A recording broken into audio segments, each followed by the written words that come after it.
السلام علیکم ورحمۃ اللہ وبرکاتہ۔ الحمد للہ رب العالمین والعاقبۃ للمتقین والصلاة والسلام علی سید الانبیاء والمرسلین وعلی آلہ واصحابہ الطیبین الطاہرین، اما بعد فاعوذ باللہ من الشیطان الرجیم، بسم اللہ الرحمن الرحیم۔ قال النبی صلی اللہ تعالی علیہ وسلم اصحابی کالنجوم فبأیہم اقتدیتم اہتدیتم۔ الصلاة والسلام علیکہ یا رسول اللہ وعلی آلک واصحابک یا حبیب اللہ صلی اللہ تعالی علیہ وسلم۔ میرے پیارے آقا صلی اللہ تعالی علیہ وسلم کے پیارے دیوانوں، آپ نے اس سے پہلے کے ایپیسوڈ میں صحابہ کرام رضوان اللہ تعالی علیہم اجمعین کی ذات طیبہ کے حوالے سے سماعت کیا کہ سرکار علیہ السلام کی سنتوں سے کس قدر محبت کیا کرتے، ہر کام سنت کے مطابق کیا کرتے، اور جو کام آقا دو جہاں صلی اللہ تعالی علیہ وسلم نے کیا اس پر عمل کرنے کی کوشش بھی ہوتی۔ آئیے آج مزید صحابہ کی زندگی سے ہمیں جو درس ملتا ہے کہ کس طریقے سے سنتوں پر عمل کیا کرتے، اس امید کے ساتھ بتانا چاہوں گا کہ انشاءاللہ العظیم ہم بھی سنتوں پر عمل کرنے کی کوشش کریں گے انشاءاللہ۔ آج کا ہمارا درس نمبر 3 ایپیسوڈ نمبر 10 ہے، جس میں انشاءاللہ صحابہ کرام رضوان اللہ تعالی علیہم اجمعین نے کس طریقے سے سرکار علیہ السلام کی سنتوں پر عمل کیا اور اس کو کس طریقے سے عام بھی کیا ہے، انشاءاللہ آپ سماعت کریں۔ حضور سے کیسی محبت تھی، آقا دو جہاں نور مجسم صلی اللہ تعالی علیہ وسلم سے کیسی محبت، سبحان اللہ۔ آپ اسی سے اندازہ لگائیے کہ حضرت عبداللہ ابن عباس رضی اللہ مولا تبارک و تعالی عنہما کا مکان مسجد نبوی شریف سے ملا ہوا تھا، اور اس مکان پر جو پرنالہ لگا ہوا تھا وہ بارش آ جانے کی وجہ سے جو ہے نمازیوں کے اوپر اس کا پانی گرا کرتا تھا۔ امیر المؤمنین حضرت سیدنا عمر فاروق اعظم رضی اللہ مولا تبارک و تعالی نے ایک مرتبہ اسے اکھاڑ دیا۔ حضرت عبداللہ ابن عباس رضی اللہ مولا تبارک و تعالی عنہما آپ کے پاس آئے اور آنے کے بعد کہا کہ خدا کی قسم یہ پرنالہ رسول اللہ صلی اللہ تعالی علیہ وسلم نے میری گردن پر سوار ہو کر اپنے مقدس ہاتھوں سے لگایا تھا۔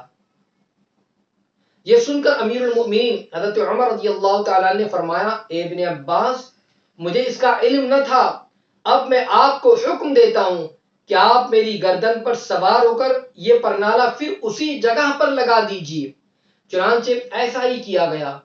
میرے پیارے آقا علیہ السلام کے پیارے دیوانوں، اب یہاں پر میں آپ کو بتانا چاہوں گا کہ رسول گرامی وقار صلی اللہ تعالی علیہ وسلم نے جو کام کیا اس سے صحابہ کس قدر محبت کیا کرتے تھے کہ جب رسول اللہ صلی اللہ تعالی علیہ وسلم نے وہ پرنالہ اپنے ہاتھوں سے اس جگہ پر نصب فرمایا تو یقیناً اس سے گرنے والا پانی کس قدر مبارک رہا ہوگا، اور جس پر گر جائے سبحان اللہ وہ اس کے لیے کس قدر باعث برکت۔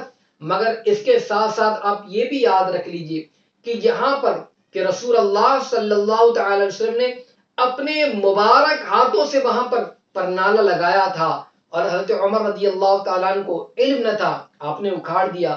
جب پتہ چلا تو امیر المؤمنین ہے مگر آپ جو ہے خود حکم دیتے نظر آتے ہیں کہ تم میری گردن پر جو ہے سوار ہوگے اور اسی جگہ پر پرنالہ لگاؤ گے۔ یہ سرکار علیہ السلام کی سے کس قدر محبت تھی، کیسا میرا آقا علیہ الصلوۃ والتسلیم سے پیار تھا۔ اس لیے ہمیں چاہیے کہ صحابہ کی زندگی طیبہ کو سننے کے بعد ہم بھی اپنے اندر بیداری پیدا کریں، آقا دو جہاں صلی اللہ علیہ وسلم سے خوب پیار کریں، آپ کی سنتوں پر عمل کرنے کی کوشش کریں۔ اور صحابہ کرام ہر کام جو کیا کرتے، سرکار علیہ السلام کا حکم کیا ہے، سرکار علیہ السلام کا عمل کیا ہے، ان تمام چیزوں پر ان کی توجہ ہوا کرتی ہے۔ آپ اس سے اندازہ لگائیے کہ حضرت عبداللہ ابن عمر رضی اللہ مولا تبارک و تعالی عنہ سے پوچھا گیا، ایک شخص نے نظر مانی ہے کہ وہ ہمیشہ روزہ رکھے گا، کیا وہ عید الفطر اور عید الاضحیٰ کے دنوں میں بھی روزہ رکھے؟ یہ سوال پوچھا گیا تو آپ نے فرمایا نہیں، اور آیت مبارکہ تلاوت فرمائی۔ اللہ رب العزت ارشاد فرماتا ہے، لقد کان لکم فی رسول اللہ اسوۃ حسنہ، تمہارے لیے رسول اللہ کی زندگی بہترین نمونہ ہے۔ آقا دو جہاں صلی اللہ تعالی وسلم عید الفطر اور عید الاضحیٰ میں نہ خود روزہ رکھتے تھے اور نہ ہی روزہ رکھنا پسند فرماتے تھے۔ آپ دیکھیں میرے آقا علیہ السلام کی پیارے دیوانوں، حضرت عبداللہ ابن عمر رضی اللہ عنہ مولا تبارک و تعالی عنہ اس دور کے فقہا میں سے تھے۔ آپ سے لوگ مسائل دریافت کیا کرتے، مسائل پوچھا کرتے۔ شریعت میں عید الاضحیٰ اور عید الفطر ان دونوں دنوں میں روزہ رکھنے کی اجازت نہیں ہے۔ حضرت عبداللہ ابن عمر رضی اللہ عنہ مولا تبارک و تعالی عنہ نے یہ نہیں فرمایا کہ شریعت میں روکا گیا ہے یعنی عید الفطر اور عید الاضحیٰ میں روزہ نہ رکھا جائے، بلکہ ایسا بھی نہیں کہا کہ شرعاً یہ ممنوع ہے کہ ان دونوں دنوں میں روزہ نہ رکھا جائے، بلکہ آپ نے کیا فرمایا؟ فرمایا کہ رسول اللہ صلی اللہ علیہ وسلم ان دنوں میں روزہ نہیں رکھتے تھے اور پسند بھی نہیں فرماتے تھے۔ اس سے آپ اندازہ لگا سکتے ہیں کہ صحابہ کرام رضوان اللہ تعالی علیہم اجمعین ہر کام میں اسوہ رسول پر عمل کرنے کا کس قدر جذبہ رکھتے تھے۔ چاہتے تو کہہ دیتے کہ شرعاً ممنوع ہے، نہیں رکھنا ہے روزہ، مگر وہ نہ کہہ کر حضور علیہ الصلوۃ والتسلیم نے نہ رکھا اور نہ پسند فرمایا۔ گویا کہ ہر کام میں آقا دو جہاں صلی اللہ علیہ وسلم کے عمل اور آقا دو جہاں صلی اللہ تعالی وسلم کے فعل کو وہ مد نظر رکھتے اور اسی کو بیان بھی کیا کرتے تھے۔ آج ہمارے لیے بھی ضروری ہے کہ ہم ان صحابہ کرام کی زندگی طیبہ کو سننے کے بعد اپنے اندر یہ جذبہ پیدا کریں کہ ہر کام میں دیکھیں میرے آقا علیہ السلام کا عمل کیا تھا، میرے آقا علیہ السلام نے کیا فرمایا۔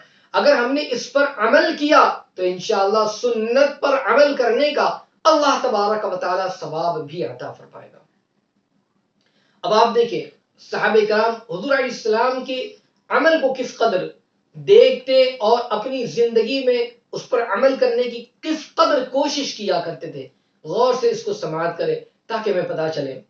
حضرت عبداللہ ابن عباس رضی اللہ عنہ مولا تبارک و تعالی عنہما مسجد نبوی شریف میں معتکف تھے۔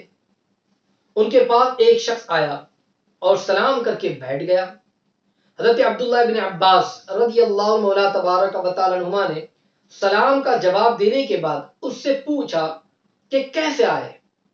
تمہارے چہرے پر غم کے آثار ہیں، بتاؤ کیا بات ہے؟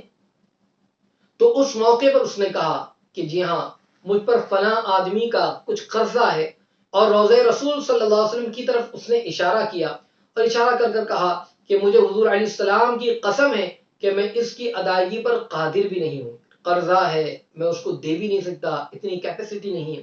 تو حضرت ابن عباس رضی اللہ عنہ مولا تبارک و تعالی عنہ نے فرمایا کیا میں تمہارے لیے کچھ کروں؟ ان سے سوال پوچھا، اس نے کہا ہاں۔ تو حضرت عبداللہ ابن عباس رضی اللہ عنہ مولا تبارک و تعالی عنہ جوتے پہن کر مسجد نبوی شریف سے باہر نکل پڑے، اور اس آدمی نے کہا کیا آپ بھول گئے کہ آپ اعتکاف میں ہیں؟ کیونکہ آپ معتکف تھے، اس نے یاد دلایا آپ بھول گئے کہ آپ اعتکاف میں۔ حضرت عبداللہ ابن عباس رضی اللہ عنہ مولا تبارک و تعالی عنہ نے فرمایا نہیں، لیکن میں نے حضور صلی اللہ تعالی علیہ وسلم سے سنا تھا کہ جو شخص اپنے کسی مسلمان بھائی کی حاجت روائی کے لیے چل پڑے اور اس کا دکھ دور کرنے کی کوشش کرے، اس کے لیے یہ بات 10 سال کے نفلی اعتکاف سے بہتر ہے۔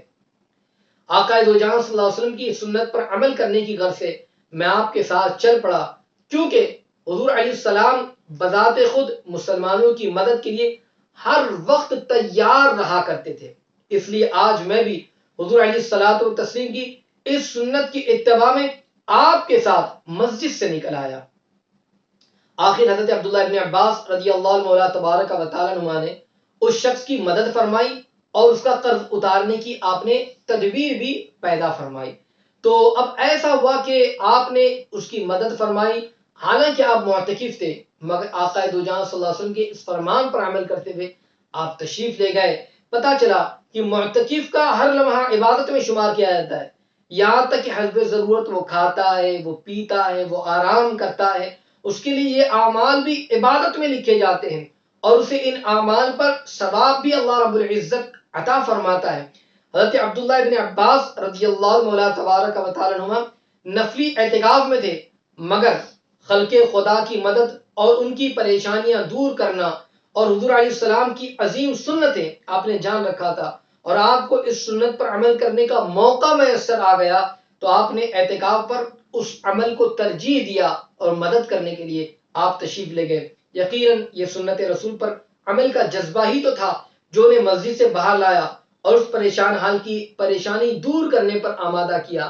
آج ہم بھی آقا دو جہاں صلی اللہ علیہ وسلم کی سنت پر عمل کر سکتے ہیں۔ پریشان حال کو دیکھیں تو اس کی پریشانی کو دور کرنے کی کوشش کریں۔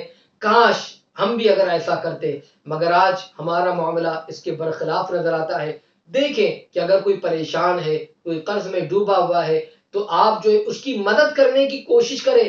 انشاءاللہ العظیم آقا دو جہاں صلی اللہ تعالی علیہ وسلم کے فرمان کے مطابق، اور آقا علیہ السلام لوگوں کی پریشانی کو دور کیا کرتے، صحابہ نے اس پر عمل کیا، اگر ہم بھی کریں گے انشاءاللہ اللہ تعالیٰ اس کا صلہ ضرور دنیا اور آخرت دونوں جہاں میں عطا فرمائے گا۔ تو ضرور اس پر عمل کریں۔ اللہ تبارک و تعالی مجھے آپ کو سب کو عمل کرنے کی توفیق عطا فرمائے، آمین۔ السلام علیکم ورحمۃ اللہ وبرکاتہ۔